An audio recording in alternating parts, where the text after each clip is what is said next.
संयुक्त किसान मोर्चे अंदर मुख मंत्री भगवंत मान की अगवाई हेठली पंजाब सरकार खिलाफ झोने की खरीद और लिफ्टिंग प्रबंधों को लैके रोस पाया जा रहा है। किसान आगुआं का रोस है कि पंजाब सरकार वालों ना तो झोने की सही खरीद की जा रही है और जेकर झोने की खरीद कुछ की जा रही है तो लिफ्टिंग ना करके किसानों को परेशान किया जा रहा है।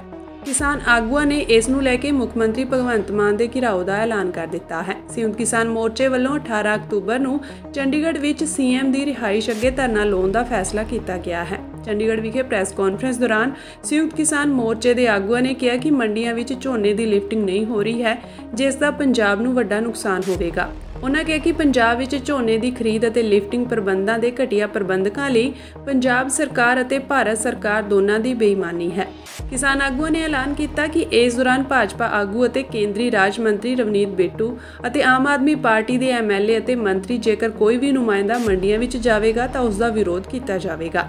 किसान आगुआ ने कहा कि किसानों के नाल आड़ती भी समर्थन विच हन और झोने की लिफ्टिंग ना होने कारण हुण 18 अक्तूबर को मुख मंत्री भगवंत मान की चंडीगढ़ कोठी के घिराओ का ऐलान किया गया है।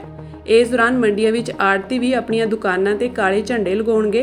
उन्होंने दस्सिया कि चंडीगढ़ विच सीएम की रिहाइश अगे धरना अणमिथे समय लिए लाया जाएगा, जिस विच 1000 के करीब किसान, मजदूर, आड़ती, शैलर मालक और व्यापारी वर्ग के नुमाइंदे शामिल होणगे।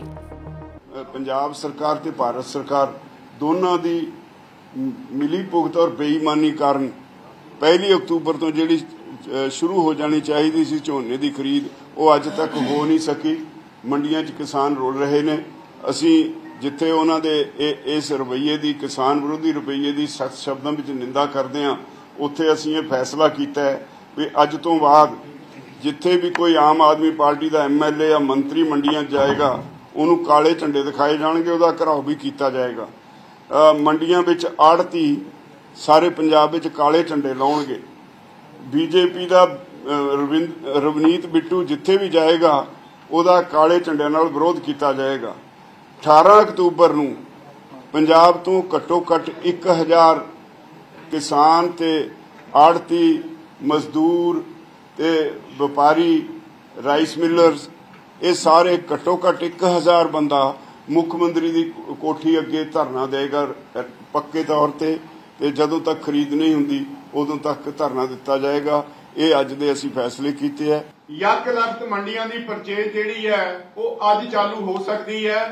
सरकार ने उधर साडे तो 2 दिन मंगे सी कि असीं 2 दिनां च इस ऑफर के उत्ते तुहानूं फैसला जिहड़ा है वो अज सुणावांगे। अज 3 वजे उन्होंने सानूं जिहड़ा है इहदा समां दित्ता सी ते इह फैसला लागू कीते बिना ना किसान का भला हो सकता, ना आड़ती का हो सकता, ना राइस मिलर का हो सकता है, ना मजदूरों का हो सकता, ना पंजाब का हो सकता है।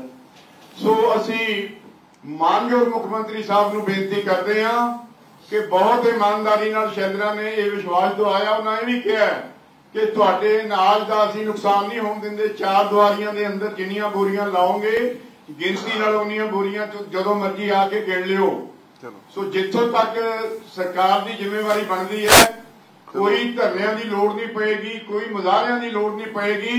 अज मुख्यमंत्री साहब दिल्ली तो आके फैसला करन कि जो शैलरां वाले अपनी स्पेस देंगे काम शुरू होएगा, नहीं तो जो ऐलान किए ने उस तो भी अपने आप ही जिहड़ा सारा पंजाब सड़कों के उत्ते आ जाएगा।